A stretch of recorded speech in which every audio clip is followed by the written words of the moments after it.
Welcome on into another edition Smart Chat, youtube.com. Thank you for watching, liking, subscribing to my channel. If you haven't done so, please do so right now. And thank you for making this video a part of your day. Do want to do a quick video for you. Yoenis Cespedes. Rumor is he will re-sign with the New York Mets.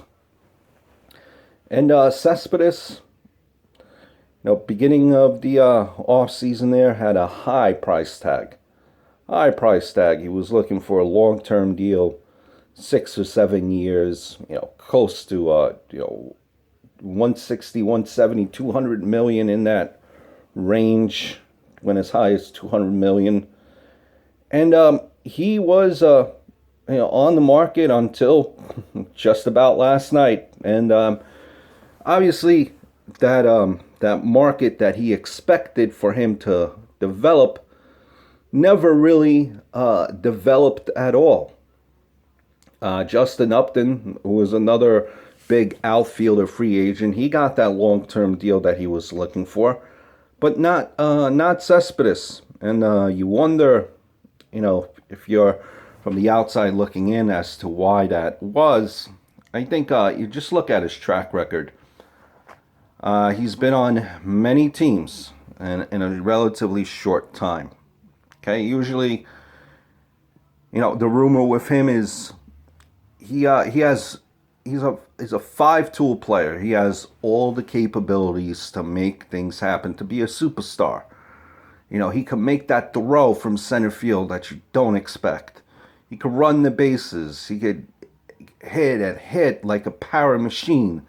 But there are times where he just lollygags it in the outfield, not running the bases, not really putting it for his all. So there are times where he has gaps or just is really too laid back and really is just content.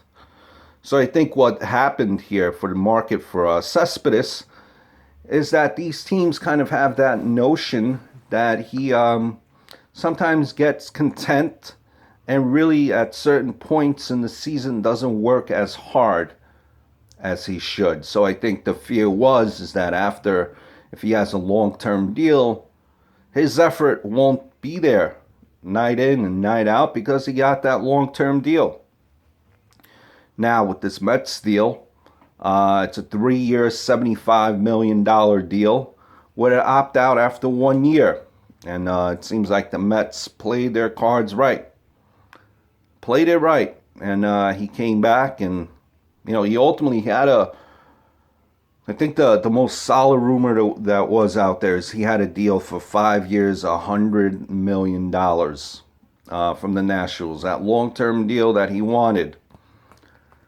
He didn't take it. Rumor is that he wanted to be, a Met. He loved the community, loved the atmosphere here in New York, and he's now with the Mets. Yes, he does have an opt-out after this year. He could test the free agency. The free agent class for after this coming year will be weak. He'd probably be, if not the big name, one of the big names on that market. And he could always test it. But if he does not opt out, he's getting $27 million this year. So in essence, I hear a lot of Met fans saying that, they're going to thank him that he decided to come back. But at the end of the day, it's still money because he chose the shorter term deal in which he's getting paid less as opposed to the longer term deal, which you'll be paying, which you'll be being paid less per year. 25 million as opposed to 25 million per year at 3 years for 75 as opposed to 5 for 100. You do the math, what would you take? So I don't get this Met fans enthusiasm. Oh, he did the right thing. He always, listen, I'm sure that played a part, but money also played a part as well. And Cespedes, make no mistake about it, he was the force when he came over from that trade deadline. He is what catapulted the Mets into the postseason. Now, obviously, he didn't produce how he did in the postseason and in the regular season, but he put this team on his back and led them into the postseason. The pitching played a part, but Cespedes played, I think, a bigger part as well. You know, these Met fans prior to him being signed were saying that they don't need Cespedes. They don't need Cespedes. That's false. You definitely needed a power right-handed bat in that lineup. Who would you have? Where is that power? You can't depend on David Wright. Lucas Duda hits for power, but it's inconsistent.